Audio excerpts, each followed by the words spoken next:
Good morning, everyone. I'm having one of my good friends, Quincy, on the show this morning. Moving to LA, making music, even getting Netflix credits. This man's on fire, folks. I've really been loving some of his music. You'll see over here, Quincy, a verified artist with hundreds of monthly listeners. One of my favorite songs is the song SRT. Smooth jams, wonderful personality, and I think we're going to get a lot out of Quincy today. His story, his hustle, and everything else he has to offer. Enjoy the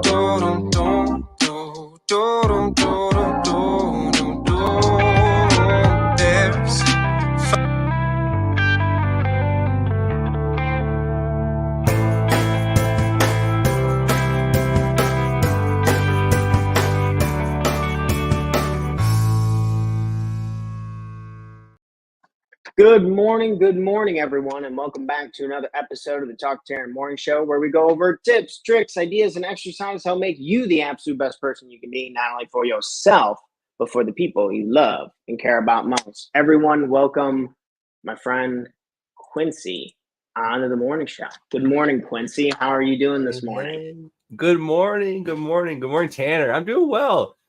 It's about 6 a.m. here in LA, so I figured, talking with Tanner would be a great way to start the day.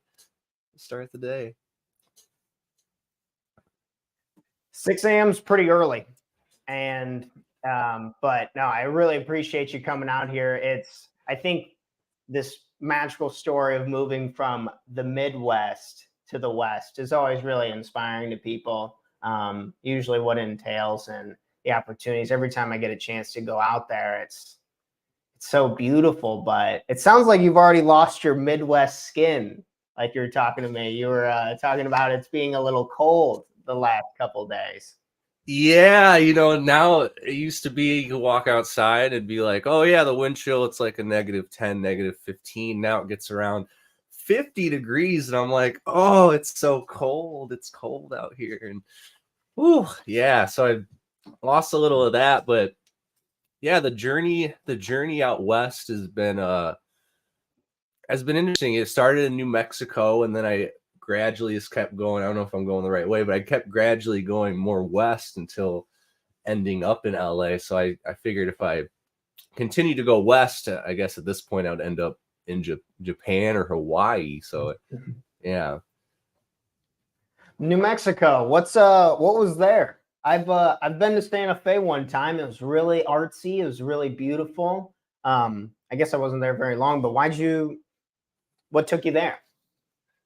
So being taken to New Mexico, that was before I even envisioned or even knew I would end up being in LA. That was when I was still living in Illinois. I had just graduated from the University of Illinois in Champaign-Urbana. And I had this idea in my head for the past 4 years that, like, I was applying to graduate schools for clinical psychology. I wanted to get a PhD in clinical psychology. In my head, I thought that was like a for sure, thing that was going to happen. I had put all my eggs into that basket. And when life didn't work out the way I thought it was going to work out, I had to pivot. And actually, within my first month of making a LinkedIn, I got a message from someone from Teach for America. And I was like, well, I don't really know what's going to happen after I graduate, so I'm going to go through this process. And that's what that's what landed me out in New Mexico, was initially being a teacher in Shiprock, New Mexico, for 2 years after graduation. Oh, cool. What'd you teach? Yeah, I taught U.S. history. And it was a beautiful experience. There were so many different things that were intersecting. Like I wasn't just teaching U.S. history. I was, teaching U.S. history on the Navajo Nation. So it was a whole different intersection. I had 8th grade students, and we were learning, from pre-Columbus times through Reconstruction. So it was a very interesting curriculum to teach to a group of 8th graders that were predominantly Navajo students. Right. That's yeah. yeah. No, that's wild. my girlfriend and I, she's probably laughing because we were just talking about Christopher Columbus, not as much of a fan.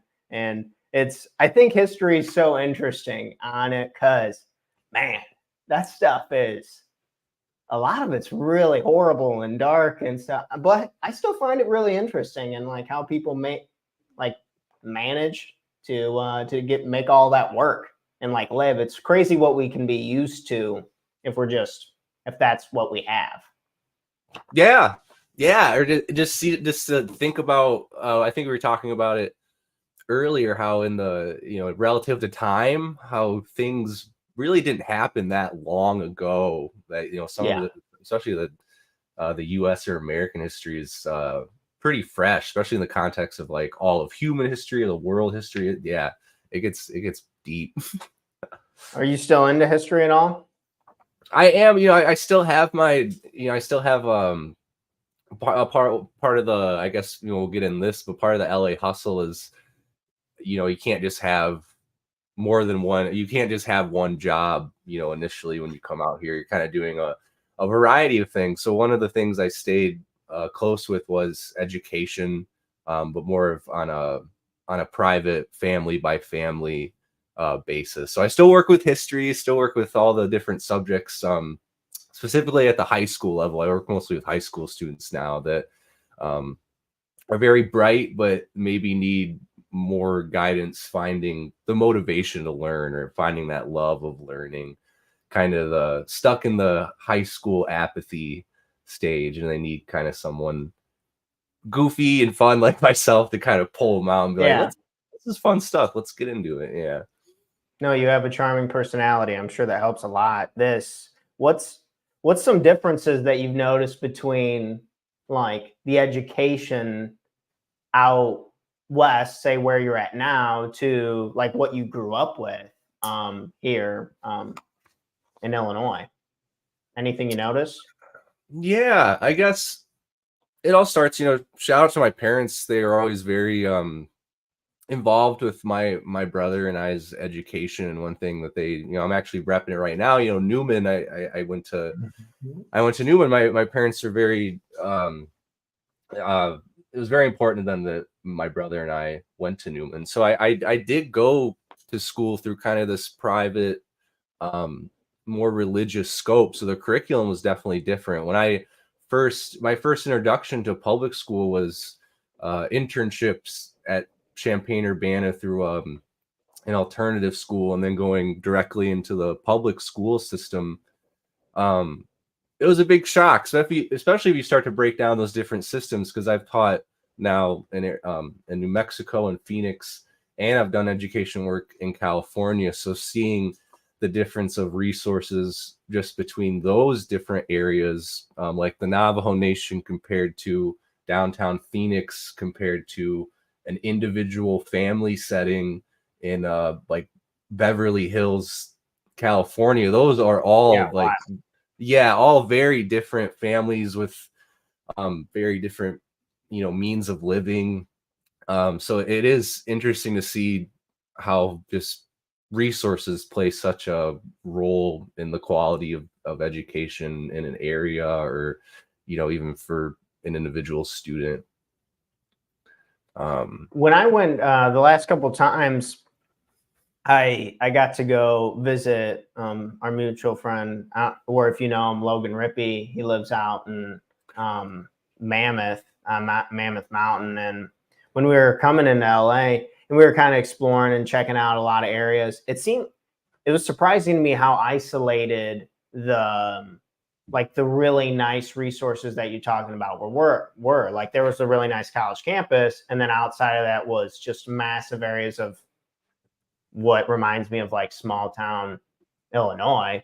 But then you have those like concentrated areas of like Beverly Hills and this and that being super beautiful. So it was interesting to see like the vast disparities in like some areas being so nice, and then some areas were, I'm not gonna lie, kind of a little scary. Yeah, and that has been true, and something that's been interesting, I guess, that even intersects with the education and seeing all those different pockets, is the fact that part of the survival, part of the hustle was I broke into the house sitting world while I was out here. So there's a variety of people that will ask me to house sit to mostly watch their dogs or cats.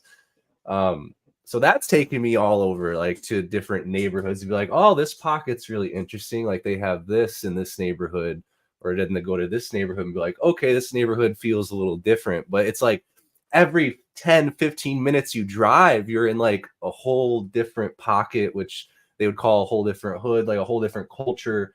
And that's what I think is beautiful about LA is like you can go 10, 15 minutes and you're in LA still, but it's like a totally different, feel, which is very cool. Very cool. Could you do like house sitting like as much as you wanted? Could you just like go out to like, is that in high demand? People just wanting somebody to come stay the night and take care of their dogs and stuff. I've heard of this before and wonder if why more people don't do it if they want to move out to an area that's, I mean, LA is expensive. Well, I don't need to tell you that, but yeah, honestly, it was a beautiful side hustle that kind of developed like last year in February. Things were getting kind of slow on the audio side, and I was like, oh, what can I do to continue to survive? And at the time I took a job at Subway. I'd never taken a fast food job before, but I was working downtown LA Subway, which was, that's a whole different experience. But I kind of derailed my own thought train. Where are we going? Yeah, staying with just the housing opportunities. Yeah. Yeah. Okay. Yeah, no, that's big out here. Something that helps me a lot too is I live in this is like a built out tiny home in someone's backyard in Inglewood. So I like right arm's length away, I have my kitchen and bathroom in this corner over here, my front door. I have a little loft up there. So sometimes if I want to stretch my feet or if I need like a bigger space, like it is nice to have the house sitting gigs. I can kind of I don't want to call it play pretend, but it's kind of like, oh, like I get to live in this like kind of nice house, big house for a week or two. Like it's nice. It's like it's a good side gig. I think it just takes a little bit to develop trust with clients, specifically around house sitting. I was really fortunate to get some very good comments that kind of started to bring in a lot of house sitting gigs. Has kind of become like a specialty of mine in the Rover universe, which is funny. Cool. But well, yeah, doing whatever it takes, man. It's anything. Yeah. That's so how was it kind of starting out? Like living situation, man, getting out there. Did you kind of have a rough plan, or did you kind of just show up, and like how did that kind of get going for you? Yeah, so the school I went to for audio, CRAS, the Conservatory of Recording Arts and Sciences. It's a crazy trade school program. Like I could talk about it all day, just from like an education perspective of how cool the curriculum is and how they do things. But one thing that gets a little tricky at the end is you have to complete an internship. And a majority of the students that go to CRAS are like 18, 19 years old. So the way the internship works is I don't, not to diss them or anything, but they're literally sending off these pods of students to like Nashville, New York City, LA, Chicago, Atlanta, without like, I went out to LA without a place to live, without a job, without an internship. I had absolutely no idea what was going to happen. I just knew I needed to be out in LA in order for maybe something to happen to get an internship, which was really scary. Like I spent maybe 2 weeks sleeping on the floor of a friend who had left CRAS maybe 4 weeks before myself. So I ended up sleeping on, floor for about 2 weeks until I was able to find a living situation for about 3 months. So it was very random. It was very like, had to go with the flow, had to kind of make do. Once I was out there, kind of had to make do and, find my internship, find ways to survive and make money while I was on internship and all that. So I really didn't have a plan, which is kind of scary to think back on, but they didn't really give you much of a chance to make that plan. This they I feel like stuff's cliche for a reason, such as like if there's a will, there's a way. Like people tend to just figure it out. Was there any points where you were like, man, I screw this, I don't want to do this? Or were you did you have a good attitude about it, or how was your headspace kind of in the beginning? That sounds really brutal. Yeah, in the beginning, definitely like just I'll just almost call it adrenaline, like operating off adrenaline, survival instincts at first. I think once I, got settled here within 6 months to a year, that's when I started being like having those moments of like, why am I here? What am I doing? Am I doing the right things? Am I supposed to be? You're starting to question, everything I've done. So that does happen. And the beautiful thing is I can't explain it, but every time I've gotten to that low point of being like, I'm going to leave LA, I'm either going to go, I love New Mexico. I'm either going to go back to New Mexico, I'm going to go back to Illinois. But every time something like that happens, something else kind of happens to pull me back up and kind of be like, okay, I have my feet again. I have my grounding. Like everything's going to be okay. Let's keep moving kind of deal. I'm sure you're going to look back on this a long time from now and be like, holy shit, that was pretty wild and really cool, and be really proud of yourself. So or you probably already are. I'd like to hope and think of, because not a lot of people would be willing to do that. It's just a lot of change and a lot of pressure to perform and having a lot of trust in yourself. So that's really cool and inspiring. Oh yeah. I appreciate that. I do appreciate that. So I want to talk about making some music. I don't know a whole lot about music. I kind of just listen to it. And so I want to learn a little bit more on the creative side. So I guess to start off, what got you interested in music? You always been interested in it, or when did you start picking up? Yeah, so this goes back to between 6 to 8 years old.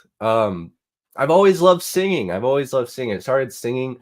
I would sing in the choir, I would sing in the shower, I would sing in the car, I would sing any chance I got. And when people started commenting on it, like when I was a small kid, my parents would say something like, we heard you singing in the shower, or like, we heard you singing, like, we really like the way you sing.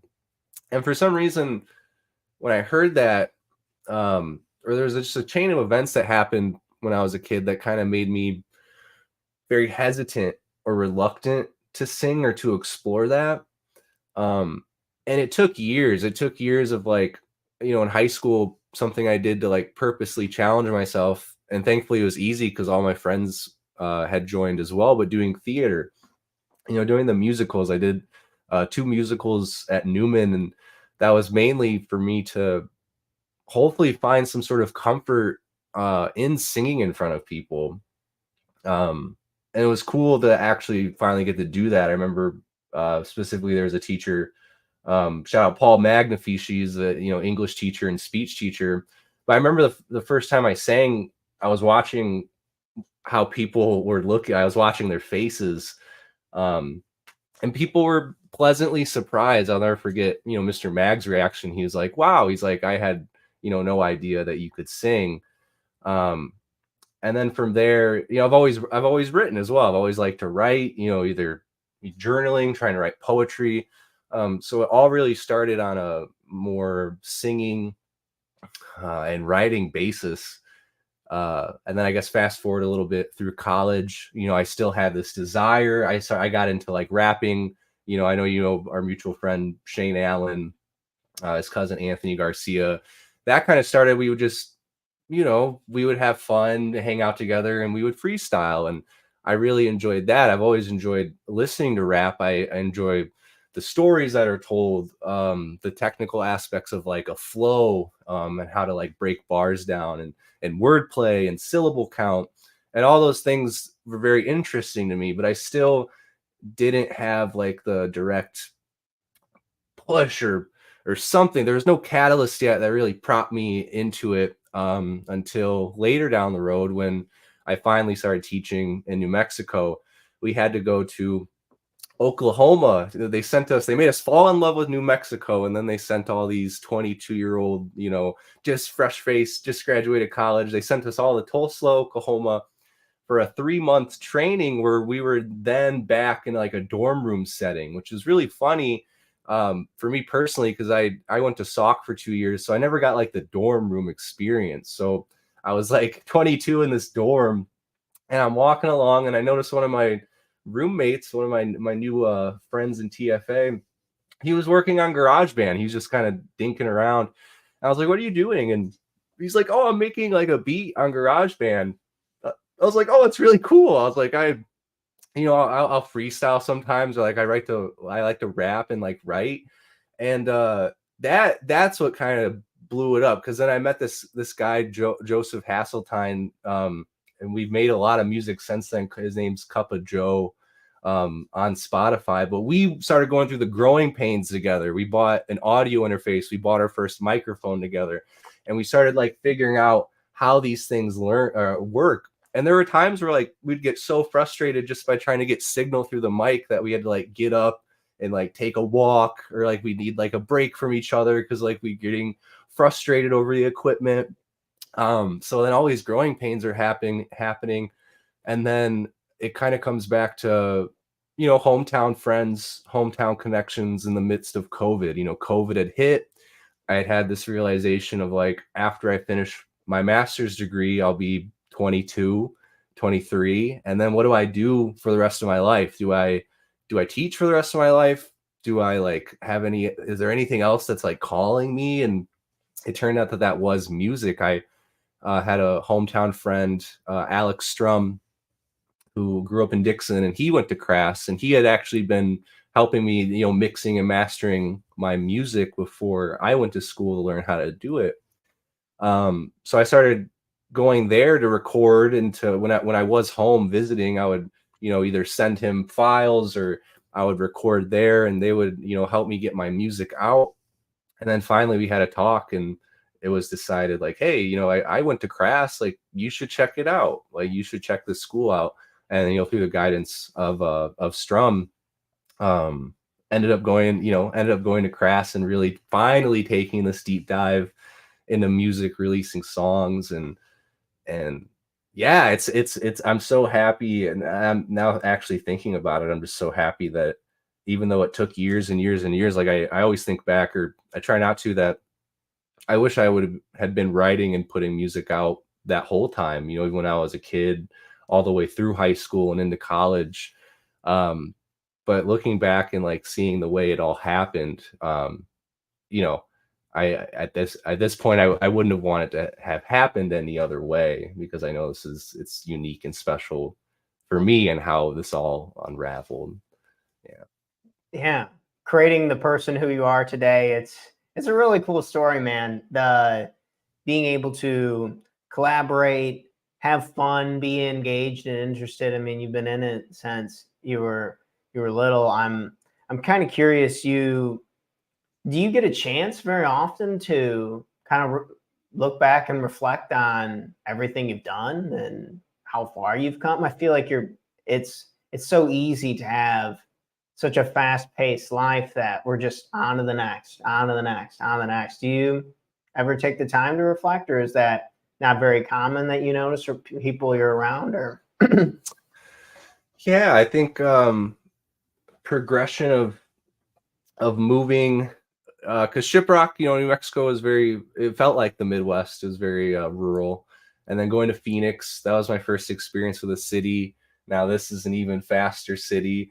The past 2 years, it actually has been a struggle to find a space to sit down and really think about it, because you get here and then you get caught up right in that rat race, right in that wheel that just keeps perpetually spinning, and it's hard to jump off the wheel sometimes, and like you'd be like, whoa, like what's actually going on, or what just happened. And opportunities like this really help honestly, like just talking about it, or like I said, I appreciate you for your engagement and your questions, because yeah, I think I don't reflect enough these days, especially with the fast pace of life. Yeah. Man, that's no, thank you for saying that. That's really our mission here, is to help take real people and real stories to create real success. And sometimes it's weird how sometimes I feel like I get so trapped in it, I just tend to forget um all of the good stuff and the freestyles with your friends and meeting up and having the opportunity to play in theater and to do these amazing things. Like, I feel like I'll just like forget about them, and then I'll be so stressed out about something. My girlfriend and I, our side flavor is real estate, and man, I got this one property and it's been a total nightmare. And then I like forget how good the rest of my life is, which I don't think that's really fair to me, and or really to any of us. And but it seems like it's a real muscle to be able to reframe and kind of put it all into perspective. I agree that it can just what would they call it? Like just getting stuck in those like same like thought loops, yeah, or like the lack of awareness. Killer. Same thought 10,050 times. And I'm like, man, like I love the analogy, like, dude, just get off the wheel. But it's kind of a mix and flow, because you got to be productive to make progress, and it's just not that easy, I guess, right? I read these self-help books, and it's like, it's really not that easy, and it's okay that it's hard, and kind of being okay with that, I think, is some level of acceptance I hear all the time is really healthy. I like that. You mentioned growing pains, going through the growing pains and getting just used to equipment, used to making music, used to partnerships, used to just putting the time in. Do you have any advice for yourself or other folks on like how to kind of, that word acceptance we were just referencing, of like kind of accepting that's a part of it? Like, I hear all the time, oh, you got it good and be grateful and kind of accept. But then when the pain actually comes and you're working multiple jobs and the stress is starting, it's a lot easier said than done to like lean into these growing pains. How did you kind of manage it, and what kind of advice do you have for yourself and others on that in terms of growing pains? Yeah. And growing pains, I guess they're essential. It's like it's the process. So I would say the main thing, and I don't want to come off as like corporal or a militant in a way, but like a big part of it is like doing the work, like whatever your creative outlet is, like even just trying to give yourself, maybe you're having a really bad day, even giving yourself 5 minutes on the worst days can sometimes turn into something beautiful. Sometimes, let's say you feel bad for 5 minutes, but you decide, I'm going to put the work in, whether it be trying to create some sort of production, whether it be writing. And maybe that 5 minutes that you were very kind of reluctant to give to yourself, maybe that turns into a half an hour. Maybe that turns into an hour. That could turn into you writing a whole completely, beautiful song. So I guess a big thing that, even I'm still working on this is just really every day doing the work, no matter how you may feel, being compassionate, being nice to yourself, but also trying to, switch the lens in your own mind of like, this is the work that I need to do. This is the work that is going to fill me up. And let's get to it. So I really think doing the work is definitely one big thing, the fight through those growing pains.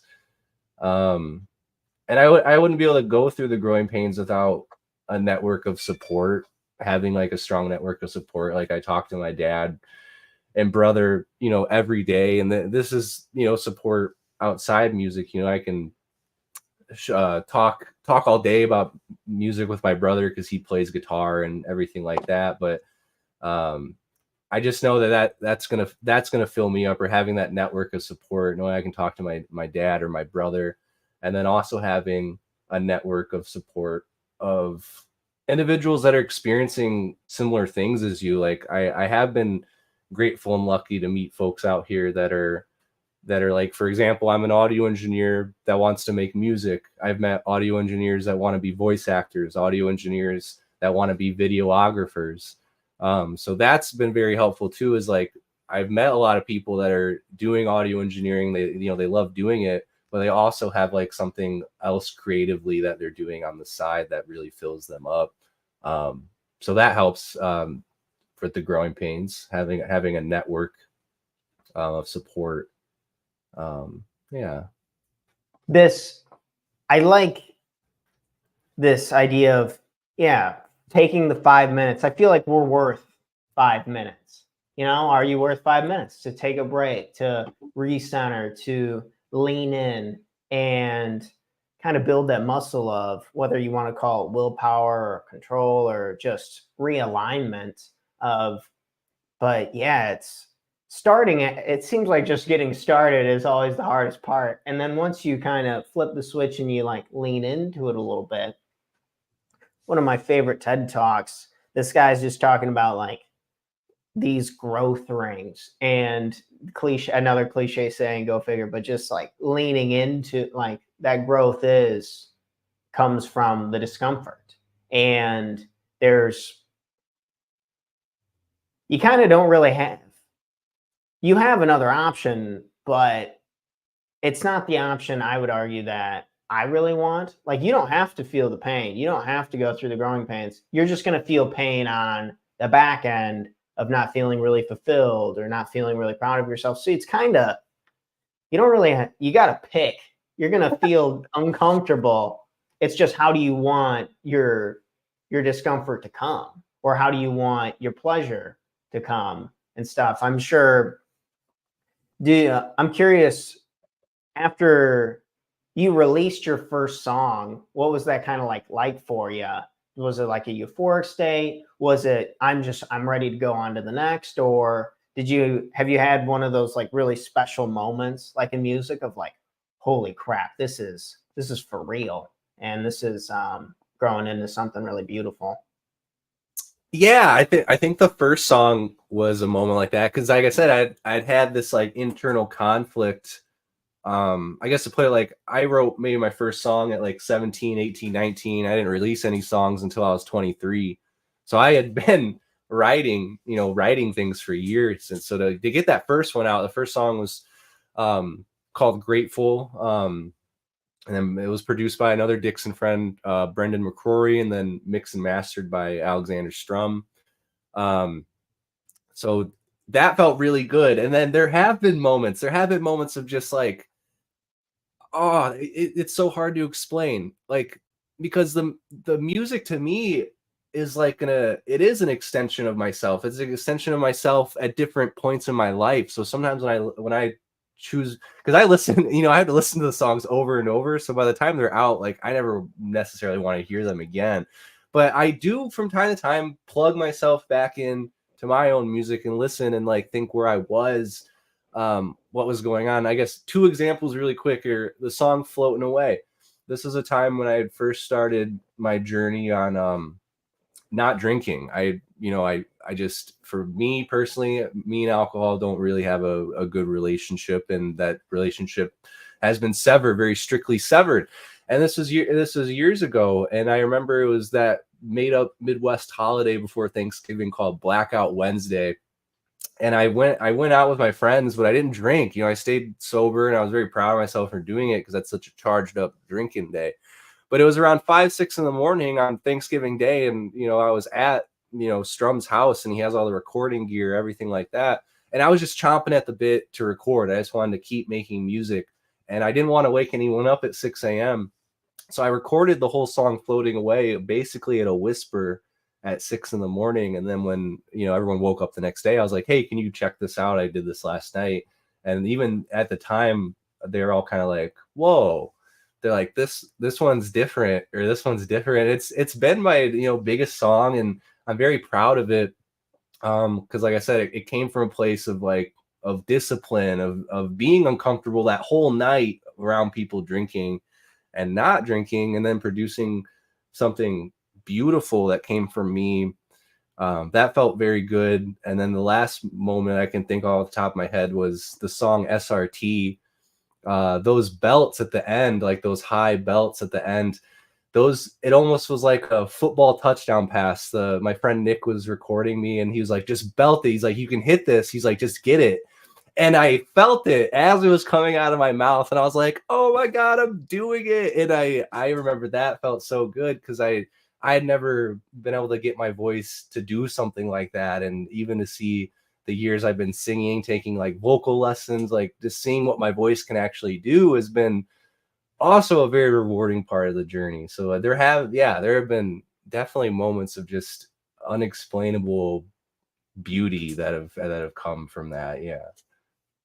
This, man, I mean, that's what life seems all about, is these just moments of I don't want to call it pride, but just like euphoric pleasure of just seeing like what you're really capable of, like something between like performance and effort. And it's probably why when people are given things, it really doesn't mean too much, versus when like you put in all the sacrifice and work and stuff in it, and you're engaged and you love it, and then it turns into something beautiful. It's like, holy crap. And kind of, to me, that's what it seems like.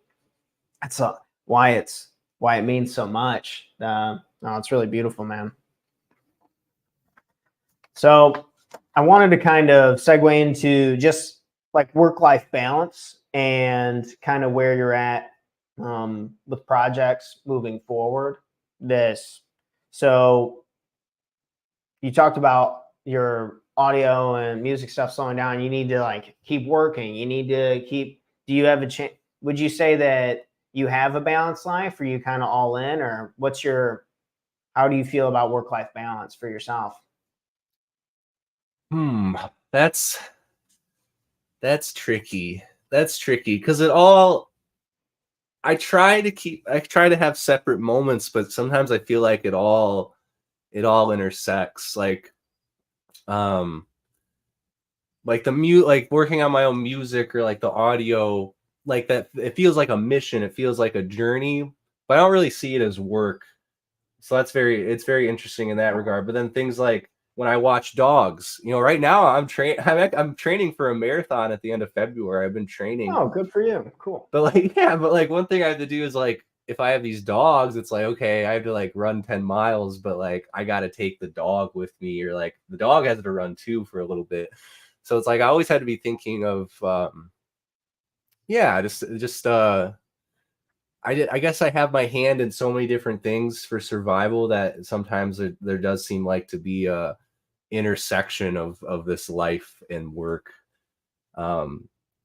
which is tough. I'm still working on it. I really am trying to find like a balance of like, what do I need this to look like? Because these past 2 years have been the first time where I don't have like a 9 to 5, or it's very like just an open, like sometimes I'm working to find work. Like that's been a new experience for me. And I feel like I'm the kind of person that can easily work 7 days a week, like for the grind, for the hustle, and just overdo it. My mom would say I burned my wick at both ends.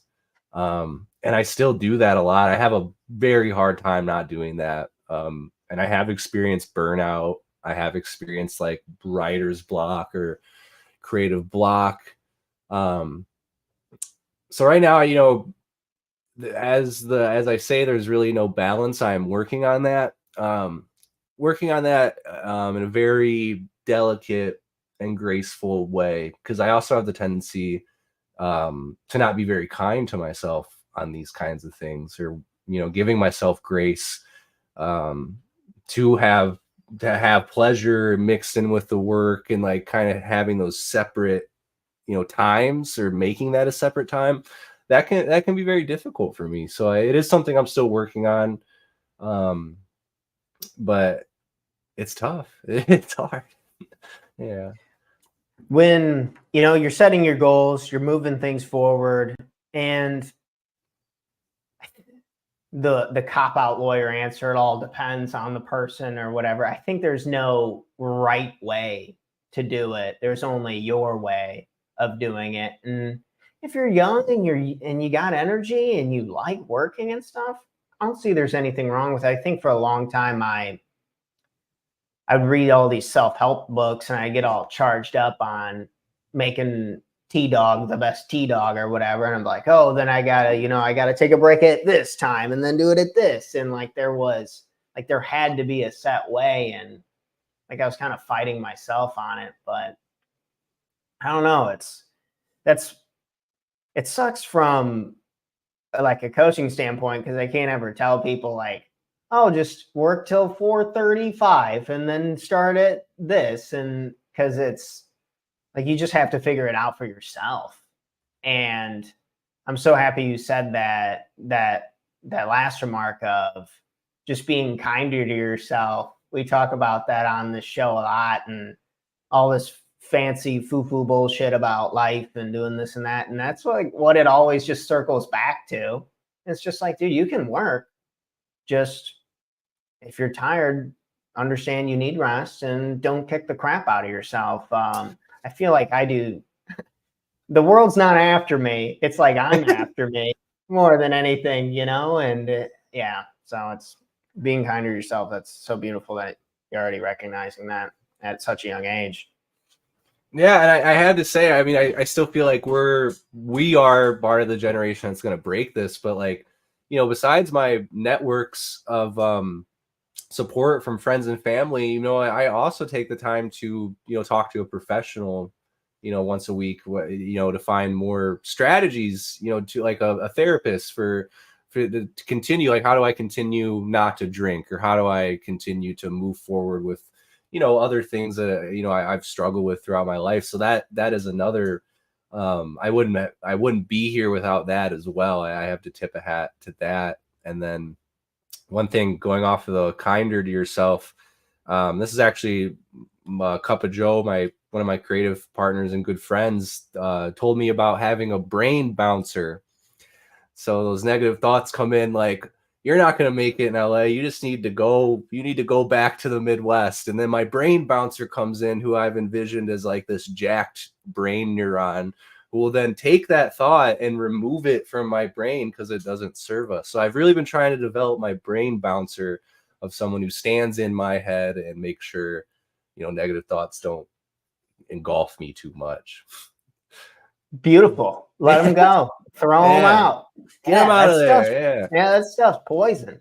It's especially if you let it's really crazy that it's really not that many different thoughts versus the same ones over and over.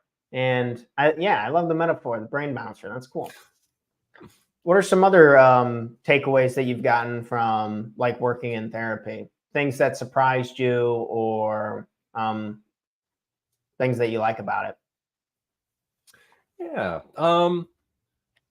I like that it's a space that, just by the nature of it or the way that it works, it is kind of like supporting my growth in being kinder to myself.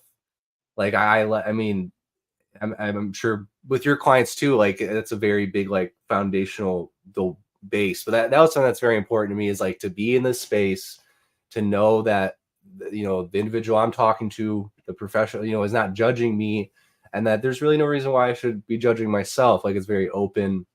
So I think that's one of the main keys, is building the self-compassion. Another thing is accountability. Like it allows me to hold myself more accountable for my own actions, and making sure that I stay on the path that I need to stay on in order to be an efficient, productive, and happy human. Yeah. It's beautiful. family support. Have you always been a family man? Or it's interesting, for a long time I wasn't. And then yeah, shout out to my girlfriend, and she just loves family so much that she's really kind of opened the doors to me of like staying really connected and being more helpful and being more like supportive for my family. What's your relationship? You kind of alluded a little bit your relationship with family, but have you always been this way? And what are some areas that you like and don't like about it?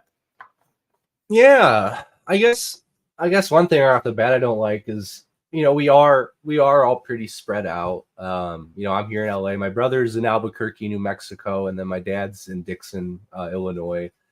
Um, so that's my least favorite part is, we are all spread out. But I guess things did change, or we all kind of tighten.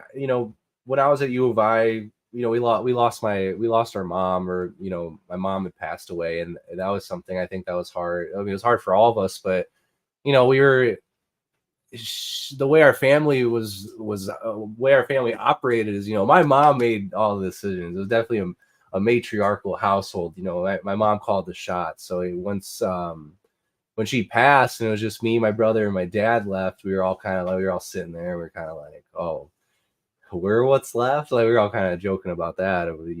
You took the best one, but so we kind of had to figure that out, and it's developed into like a friendship. Like my dad's my dad, but I feel like he's a friend in that way now. Like he raised us. We're out of the house now, and now it's like this different relationship, which I think would have happened anyway. I think naturally that happens as you grow up, but I think with the catalytic event of my mom passing away, I think it just kind of solidified this kind of new dynamic. And it's definitely like I said, I either talk to my dad or brother every day, like almost every day without fail.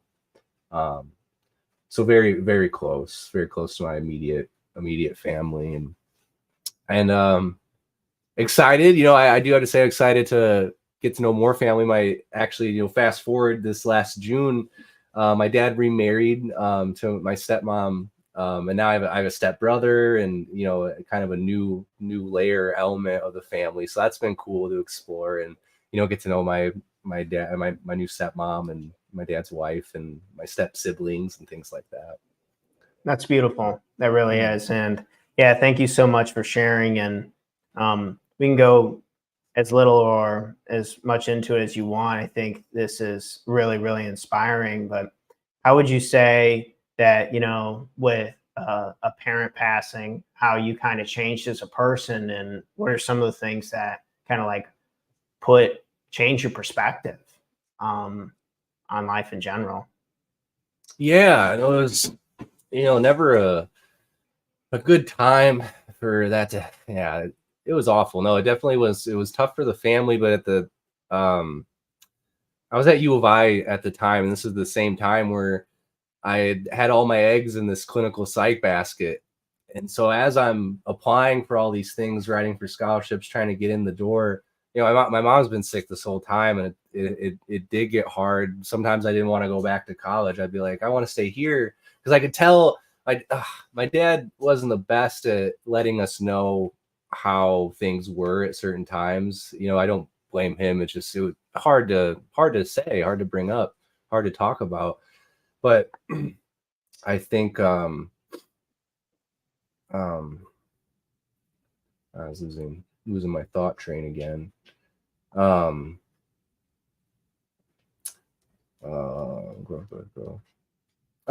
yeah, this the catalytic events of that. Oh, I lost my thought train, Tanner. It was derailed. No, that's okay. I mean, communicating and just kind of how your perspective and how you've kind of changed as a person.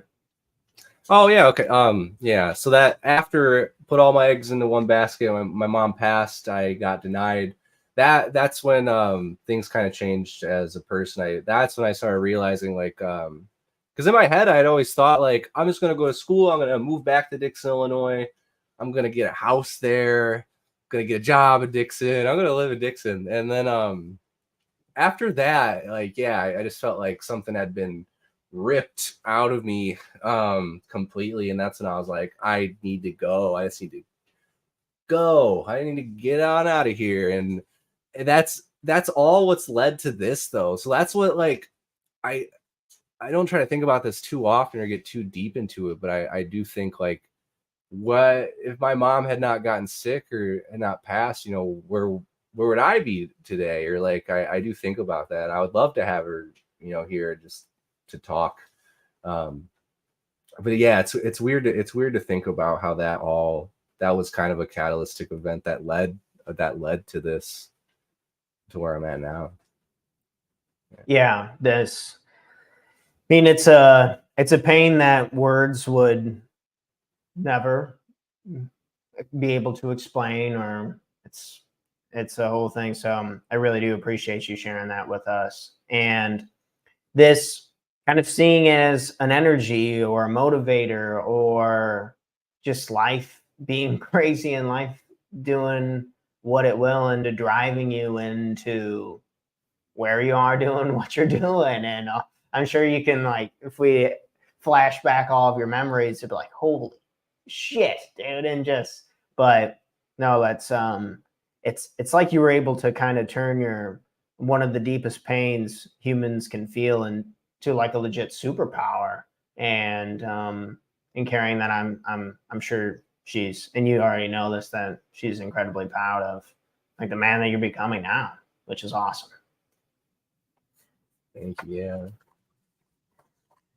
Well, before we get into some coaching questions, I wanted to ask you about some personal projects that you're working on now, and anything that we can kind of expect to come into the future, kind of in the audio space. Yeah. So my specific audio space with music right now is I'm getting ready for a little transition, a little uprooting, because you know, right now I live in Inglewood. I've lived in Inglewood the past you know, two years. But when I go to the studios or I go for a project, that's all in like North Hollywood, Burbank. So I want to get a little closer to the action. So right now I'm actually in a stage of I'm writing a ton. I'm trying to write every day, doing that work. I have a various amount of productions to work with. So I'm getting all my writing ready, because there's going to be a period, you know, not to like dox myself, but like I said, by any means. So for 2 months, once I leave the tiny home, I will kind of be, I'll be a little loose. I'll be kind of in the wind. I do have a place to sleep. Thankfully, one of the studios that, you know, I consider family, they're like, hey, like anytime you need to come crash here at night, you know, you can sleep on the couch. Just, you know, obviously don't make a mess or, you know, leave a mark, leave no trace. So thankfully I'll have a place to sleep for about 2 months. And then that Cup of Joe friend, he's actually in Phoenix now, going to audio school. And then we will connect and find a place hopefully by April, once he gets out here. But yeah, I'm writing a ton. So March, April will be recording, mixing, mastering. So I'm hoping, I don't know if I want to do singles or if I want to do just a big project, but something will be coming in the next like few months as I continue to write songs and then get the whole recording, mixing, mastering process going. So I'm excited. I'm using, you know, my last month here in the tiny home to really get some good writing out, and then I'll be in a good space for recording and mixing and whatnot. Yeah. You excited? Yeah. You scared? What emotions are you feeling? You know, thankfully I haven't felt too scared. I think after, you know, New Mexico to Phoenix to LA, I've made these jumps before, and I actually just get to stay in the same huge place, just an hour north. So I'm feeling good about this one. I know, like I said, I don't plan to be a bag in the wind for too long, but I feel good about it. I feel good about this jump. Good for you. It's let's go ahead. We're going to jump into some of the coaching questions, just so you guys get a little deeper dive on Quincy, his life, and also remember, you can use these questions for yourself, for journaling prompts, for just trying to understand yourself, trying to connect with the people you love and care about most. All right, going to knock this banner off. And Quincy, these are from your perspective, your personal answers. So, all right, doing some power questions this morning. First one sounds familiar. What is one way that you can be kinder to yourself? What is one way that you can be kinder to yourself? One way that I can be kinder to myself. Oh, a plethora of ways. I think one way to be kinder to myself is take moments, like take breaths, and just decompress. Only if it's for a moment. Like doing that 3 to 4 times a day, I think for me personally would result into a little bit more awareness that would allow me to be kinder to myself. Just taking those breaths and like bringing the awareness in, I would help me a lot. Be like, hey, like the brain, like almost like professional development for that brain bouncer we talked about. So Yeah. like taking a breath, and yeah. So that's one way. Beautiful. Taking the moments to decompress. All right. Next question I have for you is, what is one thing that you love about yourself? What is one thing you love about yourself? I think one thing that I love about myself is that I can roll with, I can roll with the punches, or I'm very flexible. I'm very I would say just like the flexibility of what I'm willing to do to achieve what I would like to achieve. I am very grateful that I am like that. Yeah. That's so cool. I would agree with that.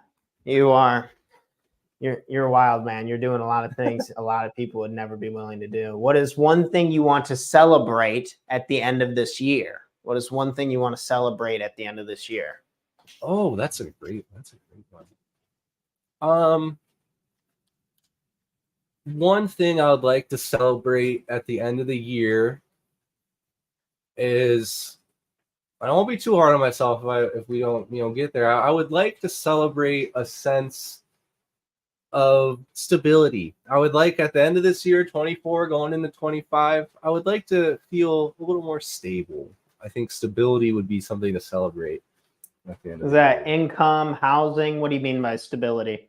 Audio work, stable flow of audio work. Yeah, and not so much even my own music creation, but doing the post stuff and dialogue recording, ADR, all of that. I want to eat that up this year. Yeah. Beautiful. All right. Next question on is, what is your biggest challenge right now? What is your biggest challenge? My biggest challenge right now is, navigating the post-strike, post-production world. Because we had the writer strike, we had the actor strike, and then everyone thought, oh, the strikes end, everything's going to pick back up. Well, the strikes ended in November, and the work is still like, boom. So I think the biggest challenge is to almost internally to say like, okay, this is what it's like right now, but it can change. Like just keep kind of rolling and being flexible, rolling with the punches. So I think the biggest challenge right now is, keeping myself composed, or knowing like, hey, this has happened before. You've been here before. Just keep rolling. You're good. Yeah.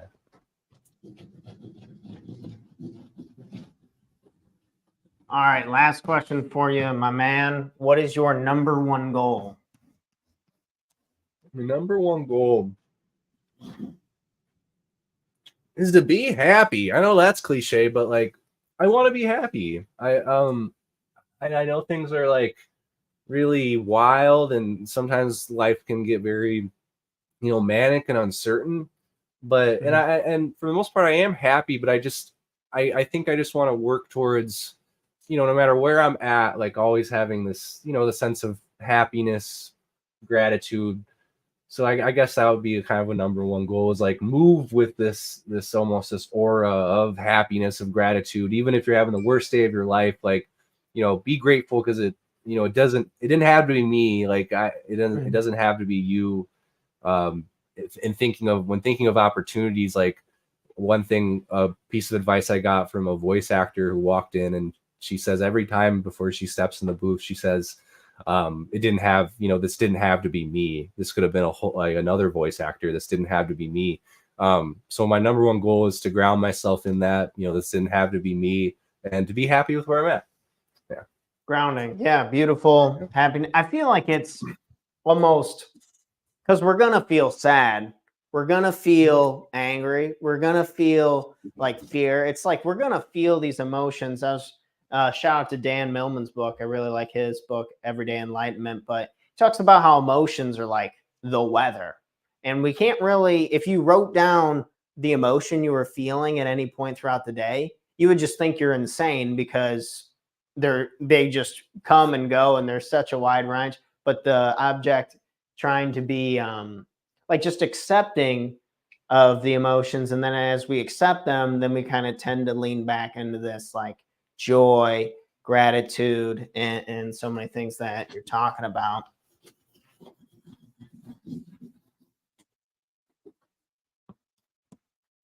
All right, my man.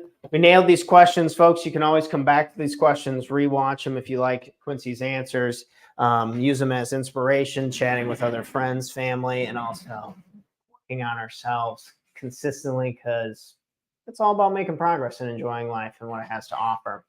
Well, folks, before we cut out of here, I got to ask, you had a Netflix shout out, and you got on the credits. What does that mean? That sounds super cool. And Yeah. like, how did you happen to score that? Yeah, so that was, again, one of those moments where I talked about like down in the dumps, and then something happens that kind of pulls you back up, being like, hey, this is where you need to be. It was I had just landed my internship. I made a list, and thankfully I got into the door of what a place I consider home now, Salami Studios. And this, like, I love this place because it basically, I'm walking through my childhood whenever I go in here. They did, the original Scooby-Doo's, Johnny Bravo, Invader Zim, even like the small PBS Clifford cartoon. They did all these like kids cartoons. So like I fell in love with it. And so I'm there, and then we get this big project on our plate. I had just gotten off of my internship and I was hired full time. And it was for this Netflix anime that we did the whole thing from the recording all the way to the mix and master, sending it to Netflix. And it was the Cyberpunk Edge Runners 2077, which is like based off the video game. And I'll never forget, they walked in and I was still bright-eyed, like, this is so cool. But for some reason, like, other folks that have been there a while were, a little annoyed from, different sides of production, or it was just a lot of work. Folks are kind of getting burnt out. But I was like, oh my God, this is so cool. And then I'll never forget the day where the sound supervisor came in. And he's like, I just sent our names off to Netflix for like credits. He's like, everyone did great. He's like, Quincy, he's like, you're getting credit for this too. He's like, for the episodes that you were on. And that I had only been working there for maybe 3 or 4 months, but I, worked on like 4 through 10. And it was so, just so rewarding to see that and to be like, wow, like I, being a part of it. Cause it's wild watching the credits, because it takes a village to make a production, like any production, happen. So yeah, it was just cool to like watch the credits fully and be like, yes, like I got one. Like it was cool. Yeah. Good. That's incredible. That's really cool. Not a lot of people can say they can do that. And when you mentioned that, I was watching this documentary the other day, and after they were scrolling through the credits, I was like, holy crap. Yeah, this does take a lot of people. I'd be lying to say I usually don't watch them. And, no, that's but no, that's so cool. That's really cool. What you've been able to accomplish, man. You're really an inspiring individual. Love your personality, and you're gonna keep kicking ass and doing what you want with it. And I'm excited to be able to call you a friend. I appreciate you coming on the show this morning. Thank you, man. I appreciate you having me. Like, yeah, I'm glad we could connect and do this. This is great. All right, my friends. We're gonna roll out of here. I'm gonna play a couple of Quincy's songs over here. Quincy, hang around, listen to some of your music, and then we'll chat after the show. Say goodbye, friends. We're out of here. See y'all. Peace out. Have a great day. Cheers, friends, and enjoy some tunes from my man Quincy. On the chill side, I'm just trying to slide right through. Chilling by a lakeside, soaking up the sunshine. I'm trying to slide a ride to you. Million piece puzzle I've been trying to solve life. Might as well live, cause we all die. Could never muzzle these words that I write. Cadence is down, been hitting new strides. Feet 5-4, you better run and hide. Breathe in and out, I am alive. We'll never ever know if you don't try. Chilling on the beat till I get this right. Went to Wonderland trying to find Alice. Came back to realize it's all about balance. Shines so bright in Aurora Borealis. Thick skin, mental, soul wounds of callous. Put back gallons, gotta go chalice. So searching, I wanna find Atlantis. Wanna stay calm, I cannot panic. Clarity will vanish, dissension into madness. There's fire on the inside, always show the chill side. I'm just trying to slide right through. Chilling by a lakeside, soaking up the sunshine. I'm trying to slide right to you. Million piece puzzle I've been trying to solve life. Might as well live, cause we all die. Could never muzzle these words that I write. My cadence is down, been hitting new strides. Feet 5-4, you better run and hide. Breathe in and out, I am alive. We'll never ever know if you don't try. Chilling on the beat till I get this right. Can't stress, burning candles at both ends. I am obsessed, passion hard to comprehend. Sit alone in my den and ponder life until the present moment comes back again. Doing the same thing the same way with the same results is defined as insane. When you're doing heavy lifting right, you won't feel a strain. Know that growth comes, but it's tagged along by pain. Head up though, so much more to gain. There's fire on the inside, always show the chill side. I'm just trying to slide right through. Chilling by a lakeside, soaking up the sunshine. I'm trying to slide right to you. Slide right to you.